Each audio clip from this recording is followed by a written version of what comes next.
Computer. Recording is in progress, and this is Nancy Friedman, St. Louis telephone doctor, founder and chairman of Telephone Doctor Customer Service Training. And that's all you get about me, because this program is about my next guest. And she's sitting over there. She says, well, what can I ask you? This isn't about me. So Kater Danford, Kater, Kater. We're going to talk about that. Yes, we will. And I'm going to ask her to introduce herself, because that's the most fun I get, is hearing your elevator speech. And you look very pretty. I won't tell people what room you're in. Okay. Well, I am Kater, and the name comes from Well, let me ask you a question. Have you done any sex scenes lately? I mean, that voice is wonderful. the Kater comes, it's long for K. I was born K. KY? E. You might want to speak up just a little. Oh, Kaye. KAYE. We're not recording yet. We're We just are doing recording. Right. This is, they're going to see what you're talking about now. Yes. We're going to start over then. No, we don't start over. They're going to love this. This is Kater and Nancy screwing up. So this is good. That's what Now, we're having. This is Kater Danford. You heard me do my introduction. I want, you're so well known in the franchise industry. Maybe there's somebody you haven't met. I doubt it. Maybe there's somebody you want to touch out to and say, so introduce yourself, because when I see a host do it, they read it and it doesn't have the same energy and love and passion that I think you deserve. So Kater Danford, introduce yourself, who you are, what you do, and then I'll get into my crazy questions. Okay. First thing that comes to my mind is I'm a quick change artist. Ooh. I change this room like every couple months. Do you? I used to have a green screen. Now I took it down. I got to get pictures. Oh my gosh. Next week, I'm going to have different pictures up there.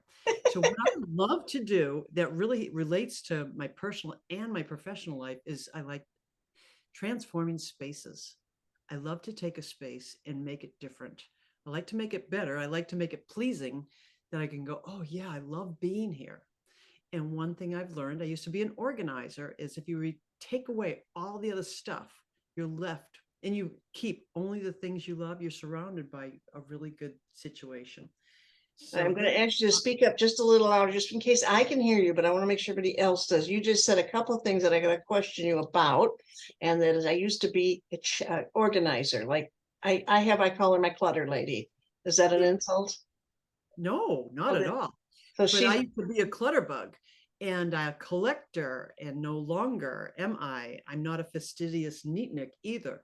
no. I always have a certain amount of warm things. Like I have a card from Karen Wenning.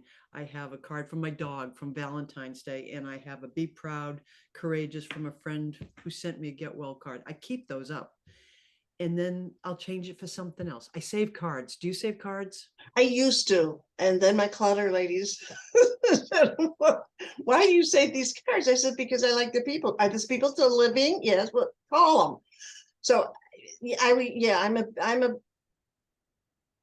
maybe that's why we like each other, but and your background looks very good. Personal question.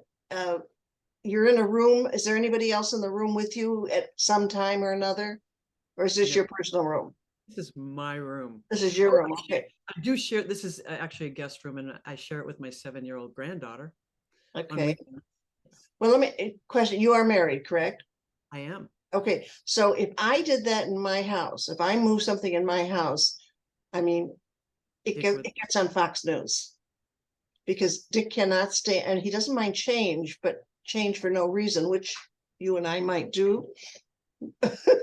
Just because we felt like the couch shouldn't be there, the chair shouldn't be there. So I can identify with that. I don't see anything wrong with it, but so there are some men, women too, I guess, that don't like the change. It's a one thing I've embraced, and I'm really glad.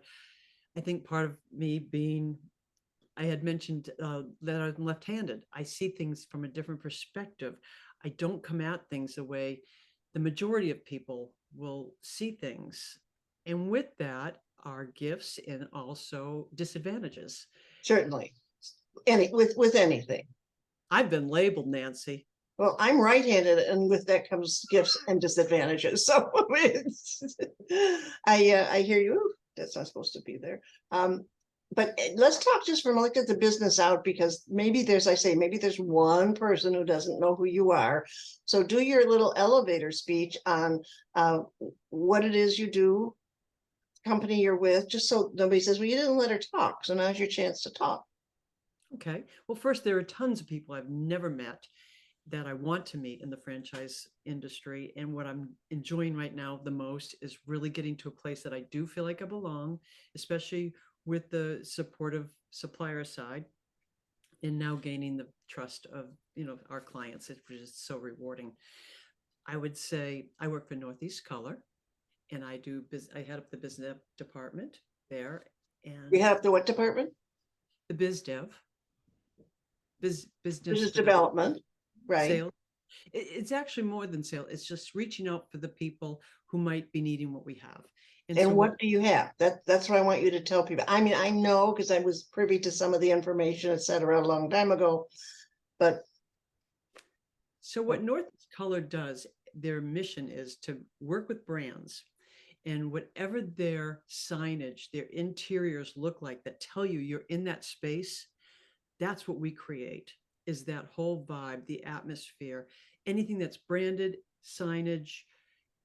It could be regular standard signs that you know of. It could be a backlit logo sign. One of the things we really do is we make brands pop.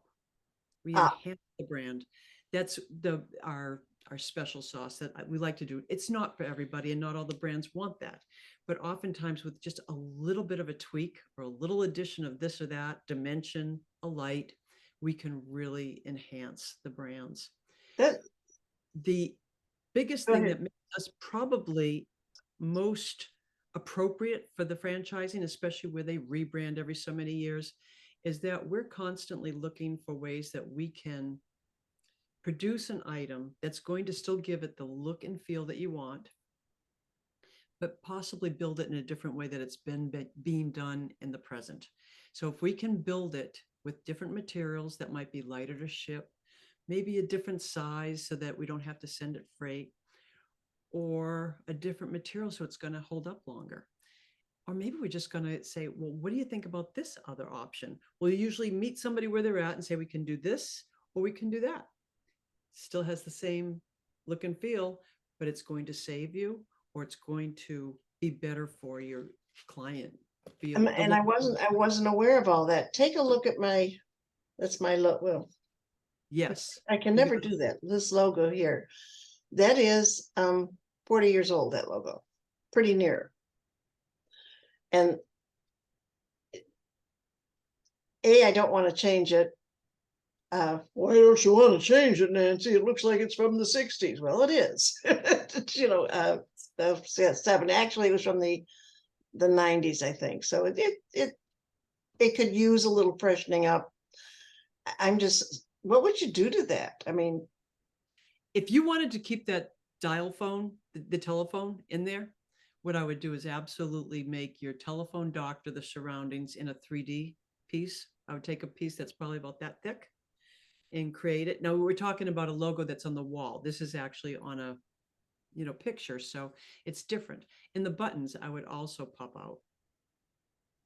And so what we would do is make little rectangles in those colors, and we would have dimensions on those. we may talk after this because I'm not looking for a free service, but that to show you how, is that you or me? It was you, wasn't it? Sorry, I didn't have my phone off.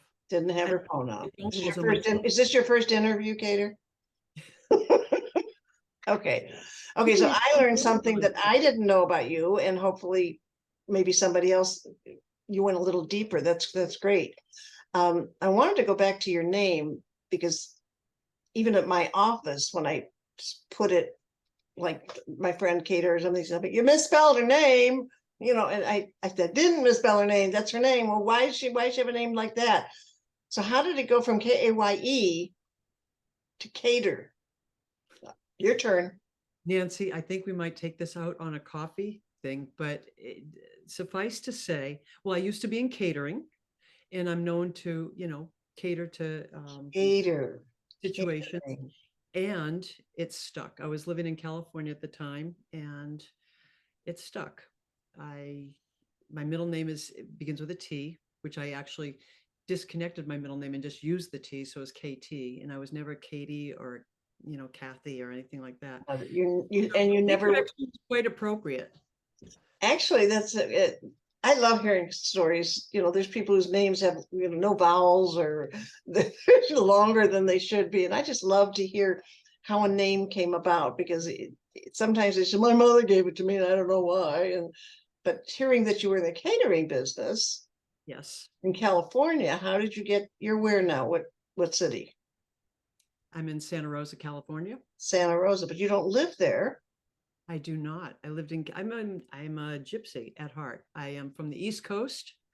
I moved to the West Coast, and then I started working my way back from Idaho, California to Idaho to New York City, where I was recruited to come to Northeast Color.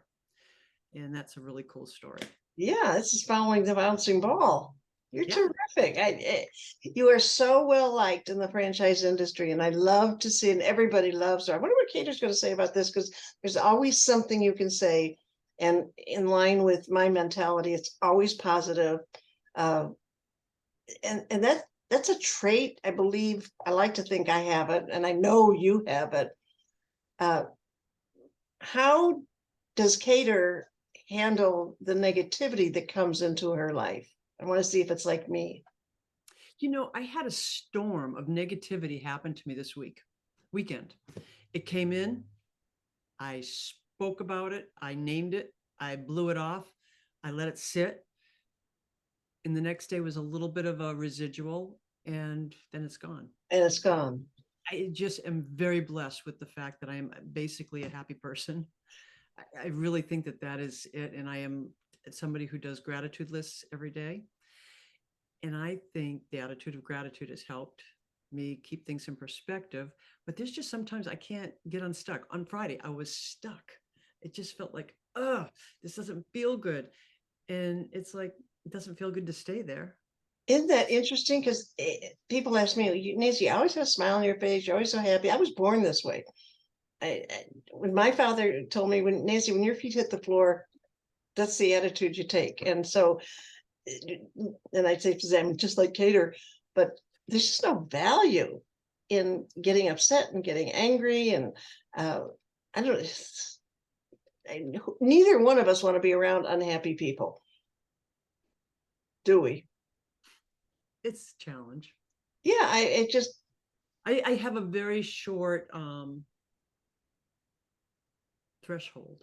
yes, Now, I can be with somebody who's in pain and suffering. That's different. with a reason, yes. Yes, absolutely. I can just be there and hold the space for them, and just not even the last thing they want to hear is advice, but just be with them. Right, Acknowledge, yeah, really isn't very fun. right. Now I hear you loud and clear, but for some reason, and I that's the reason I don't enjoy knowing too much about people when I do these out of the box interviews, because I find much joy in hearing that now, because there's a likeness, not that we're the same. I'm not trying to be like you and you're not trying to be like me, but there's a reason you are like you are, and the reason the things that you do what you do.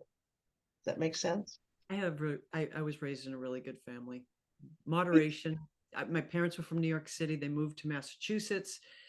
They still believed that they liked to go out at 11 o'clock at night, and they were living in a town that the streets rolled up at 8, and they adjusted, but they still kept that zest for life and moderation. And you took it on. Yeah. I took it on. And I'm also the youngest, and I was going to ask you, are you with siblings? Do you have siblings? I had a brother 7 years older than me, and we lost him several years ago. But how many did you have? I had two sisters, and they're 4 and 8 years older than me. So there wasn't like a lot of sibling togetherness growing up. Now there is as adults. And that's one of the best reasons why I'm still here. I've returned home after 45 years. I mean, it's pretty interesting to see how much I'm embracing it. I'm loving it. I'm enjoying this spontaneous call from my oldest sister to say, let's go to lunch. It's like, That's really? great. That's great. And how long are you going to be in California? What?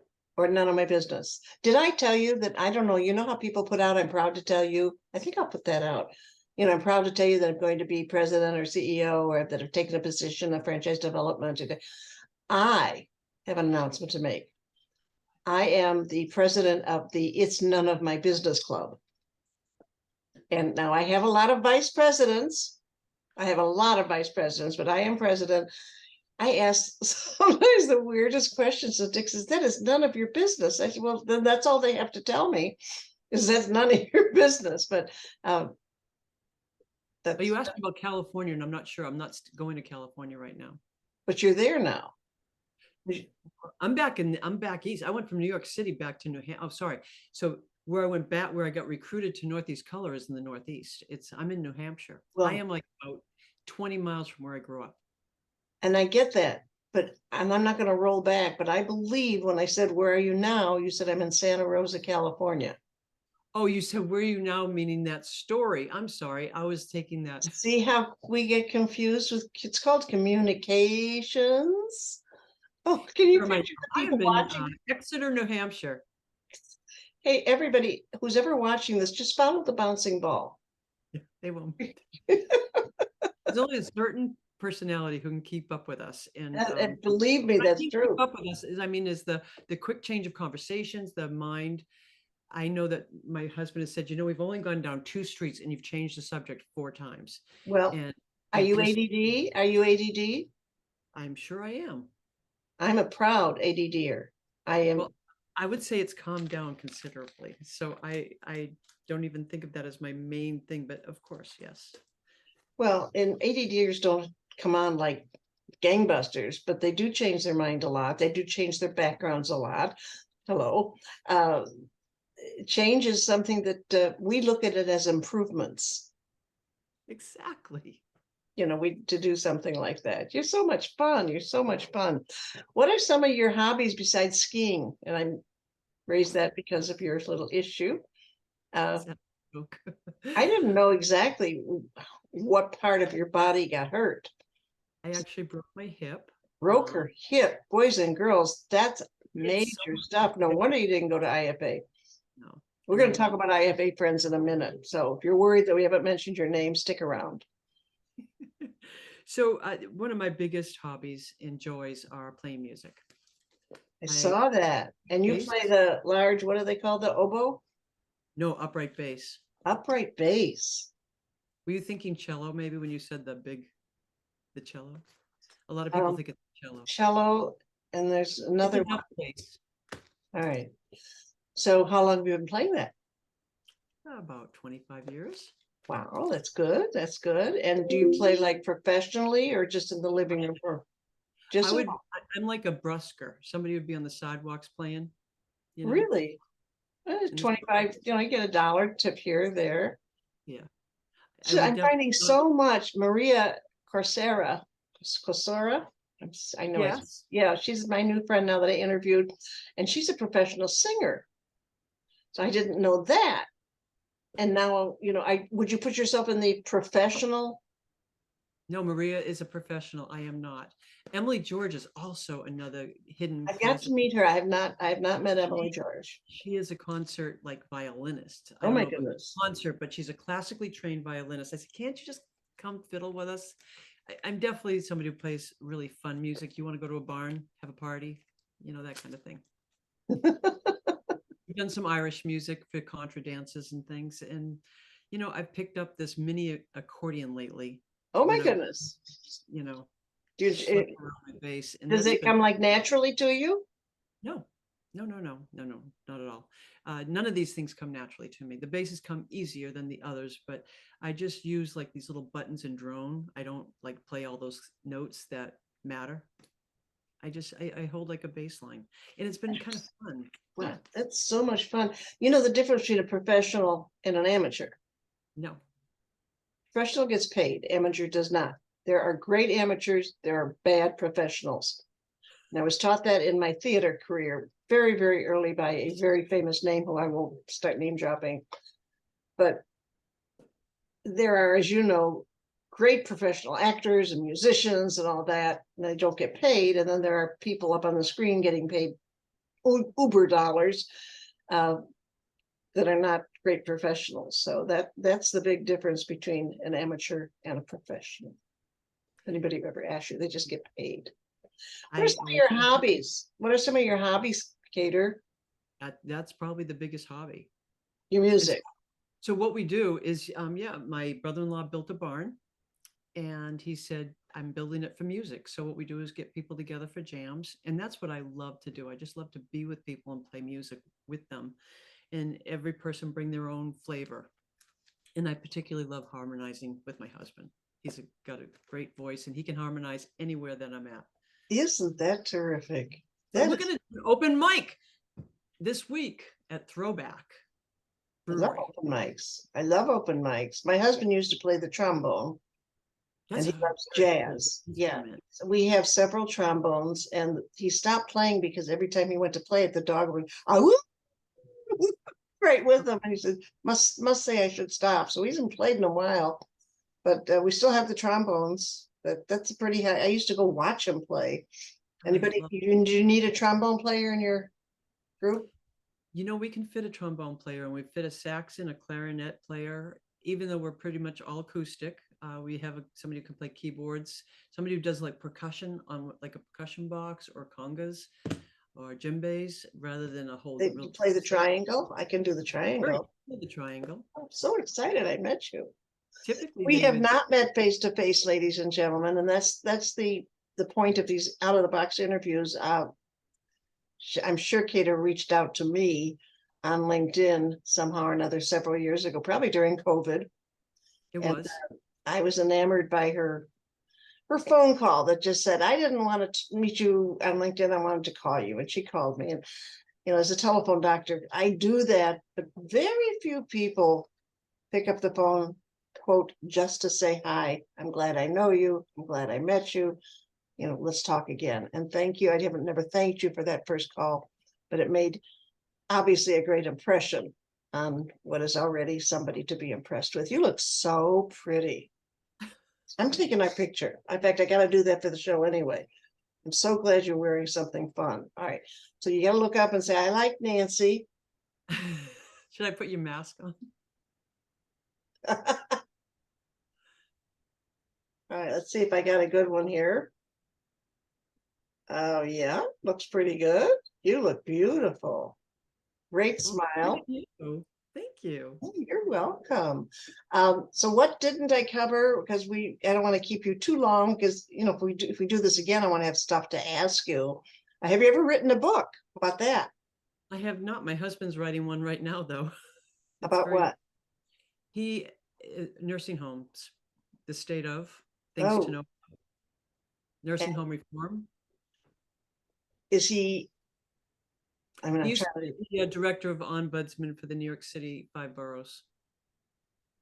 He's been an advocate for people who are the vulnerable population, whether it's been people with disabilities or the elderly, for his whole career. And isn't that something? Aside from being a mensch, he is an advocate to help anybody who really, you know, needs that extra voice. So in a way, you're a very good match. We're a really good match. Isn't that great? 20 years. It's my record, Nancy. 20? I beat you by quite a few, but, you know, Dick and I started working together forever, and started 5 startups, all successful. And people say, Nancy, you eat with them 24/7, sleep with them 24/7, work with them 24/7. How do you do it for so long? We've never separated, you know, with that. And without missing a beat, Dick stepped in and said, we didn't know it wouldn't work. So it was it's really sweet to watch you guys. Well, it's very nice. We hold hands to keep from killing each other, but I know you're together. You work out. You know, I wanted to do a call out to Jack Munson. And during COVID, he held these Hollywood Square virtual Zooms. And at one point it was every week, and he did it for the suppliers, and I guess he was doing it for the franchisors. But I, as somebody who'd only been in the business for a couple of years, still didn't know anybody, was looking forward and counting on those in-person events, was like, now what am I going to do? And I caught wind of it probably by the fourth time he did it. And then there's like 3 pages of these Hollywood squares. And I'm like, I don't know any of these people. And so that's when I started reaching out one to one. Angela Cote was the first person. And She's great. Yep. she was so kind to me.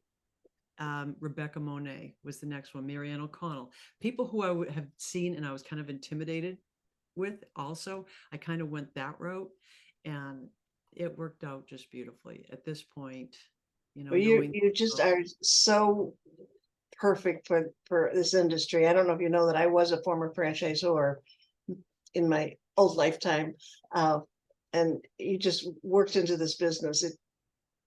And talk about Jack Munson. I wasn't going to bring this up, but this is an open apology to Jack.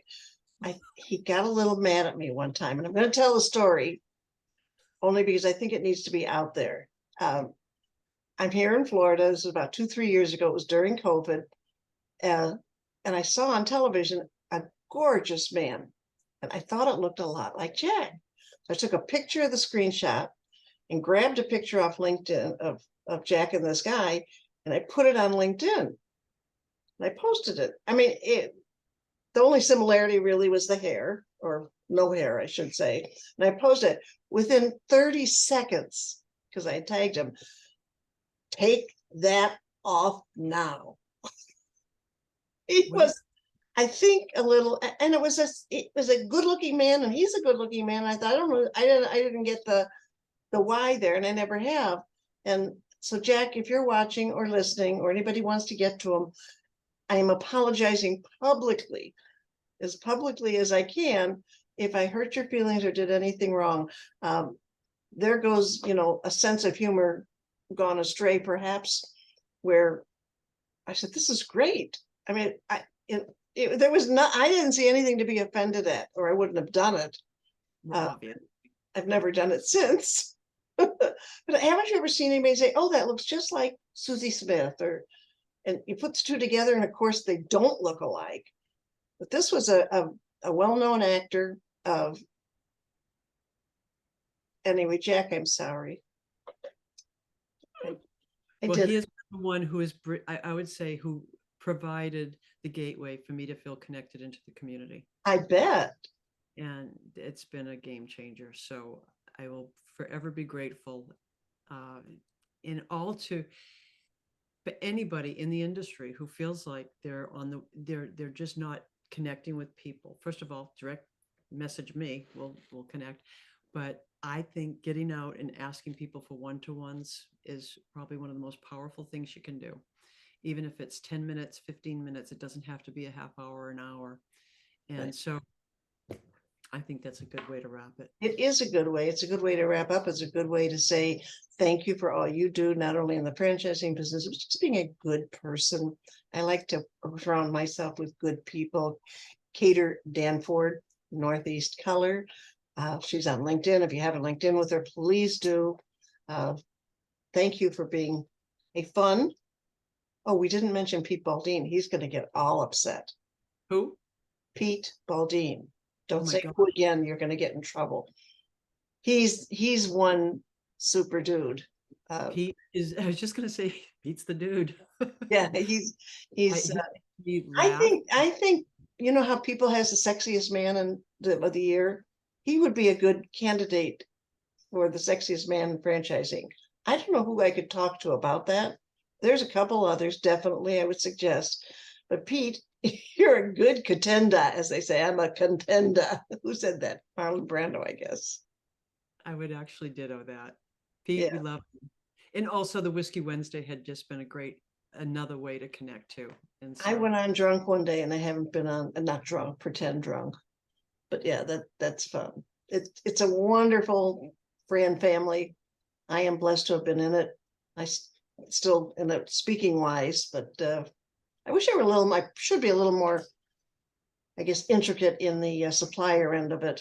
And that's my bad, only because there's so much going on in my life. But well, stay tuned. For anybody who wants a recap on the IFA, I will say the Women in Franchising, the Women's Franchising Clubhouse tomorrow, Wednesday at noon Eastern time. Please listen in.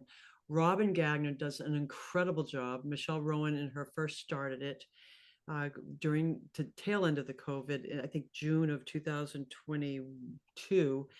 I don't know, the years just become a blur. And I will tell you, the conversations have become just so valuable. And we're going to be recapping IFA. So Nancy, since you and I were not there, I highly recommend tuning in and as much as you can. If you can't stay the whole time, just quietly, Yeah, disconnect. quietly is the word.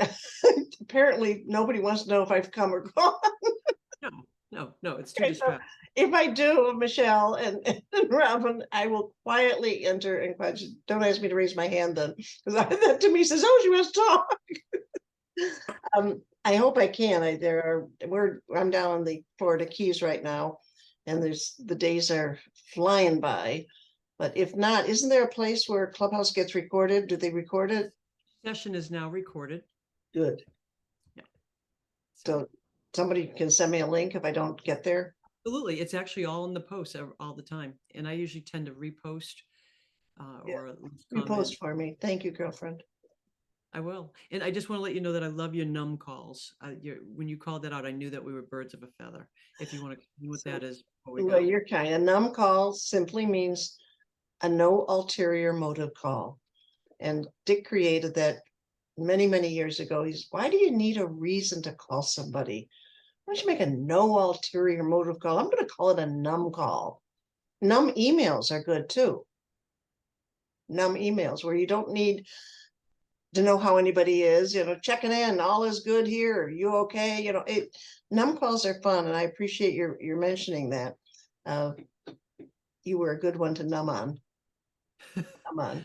Well, Nancy, thank you so much. A pleasure, my friend. You look stunning. Stay well, stay healthy. Hopefully I can get it on tonight. Let me turn it off, and then I can